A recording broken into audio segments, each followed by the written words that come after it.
Before the debate, Mr. Bowman won the right to take the first question. And so, Mr. Bowman, I'll direct this to you. Statistics show that crime rates overall in the city are down in several categories. While we have seen an uptick in recent months in violent crime in downtown and OTR. Your opponent in this race, Mayor Aftab, Pureval, and many others on City Council have said that Cincinnati is a safe city, while also saying that the violent crime experience recently is unacceptable. Not all residents, however, believe the statistics because of the headlines they see in the local news. My question to you, Mr. Bowman, is, do you believe that Cincinnati is safe? And if not, or if so, how do you convince these people in Cincinnati and potential visitors to the city that it is indeed safe? Well, thank you so much for everybody that's here. Thank you to my incredible wife that's here on the front row with our fourth child, and to our 3 kids that are probably staying past their bedtime and watching. Hello, Sawyer, Finn, and Hazel. I love you so much. Thank you, Mom, for watching them tonight. I'll get right into the question. The key thing that I draw from the question is that you say many people believe that Cincinnati is unsafe because of news headlines. Now, as a pastor in the West End, as a business owner in the West End, and in our residents, we don't see it as a perception. We do see it as a reality. We see the gunshots that have gone by my church actually about 3 different times over the summer. There was 40 to 60 shots fired down Clark Street. And many of our neighbors had to file reports with pictures of their cars that had the bullets in it. Then when we look at it afterwards, it's reported as property damage. So these are things that we're kind of seeing in the downtown area, and we're seeing it actually spread into other neighborhoods as well. You know, me and my wife, we have ministered to children, and a lot of times we would actually encounter children that had abusive relationships at home. And if they had a black eye from, let's say, a father figure or a mother that maybe beat them at home, we don't sit there and say your perception is your reality. We say that your reality is your reality, and we have to do something about it. I believe that with the management that we're seeing from the top down, we have brave individuals with our police department. We have to support them and back them up. I don't believe that that's actually been happening in our administrative capabilities of City Hall. I believe that from the top down, we need to be able to allow the officers to do their job. Now, they will say, we haven't enforced that, or we haven't said to our officers that, you know, they're not allowed to do their job. But tell that to the cop after cop after cop that has come into my coffee shop and said that they believe that the crime is up. And they believe that even the stats are false, and they believe that the city is unsafe, and all they want to do is their job, and that's what we will allow them to do with our city. All right, thank you, Mr. Bowman. Mr. Pureval, the question to you, sir.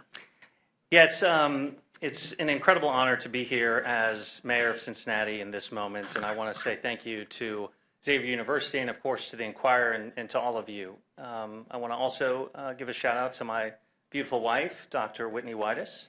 And Cory, I'm jealous. I'm very confident my kids are not watching this. They are definitely doing something else. Look, I'm so glad that we started with crime, because without question, this council and I have made crime the top priority in our community. And I think without question, both in rhetoric but also in dollars, we have shown that we support our police officers, that we need to empower them to enforce the law. And while I believe that we need to continue to prioritize public safety, I understand and I hear from Cincinnati residents that they don't feel safe, particularly downtown. So it doesn't really matter, frankly, from my perspective, what the data says. What matters is what's in the hearts and minds of Cincinnatians, and too many of them don't feel safe, which is why this council has moved quickly to prioritize visibility. For the first time in a very long time, police officers are out of their squad cars and onto the street walking beats, interacting with the community, hearing from neighbors exactly what they're scared of. For the first time in a very, very long time, we are actually enforcing the curfew, and it has been extraordinarily successful. We're also enforcing loitering. The council just empowered our police officers to be more to prioritize enforcement more around our transit centers. But of course, we have more work to do. What's important, though, is a candidate with experience, with specifics on how we're going to address the crime, both the perception and the reality that too many people are victims of violent crime.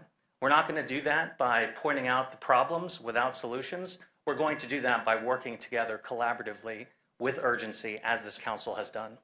Thank you, Mr. Pureval. Mr. Bowman, I'll give you an opportunity. I know you want to respond to that, and I'll ask you to respond to it in the framework of this question. You've seen the multi-million-dollar spending bill that the city passed, their crime-fighting package. I want to ask you, because I do want this to be focused on solutions and what you would push for and what you would do as mayor to address crime. Do you agree with the spending that the city has approved to fight crime, and are there things you disagree with? What would you have done differently? Well, I don't think it's wrong to say that we disagree with spending, but what the mayor did just say there is that for the first time you're seeing that. But last time I checked, he's been in office ever since 4 years ago.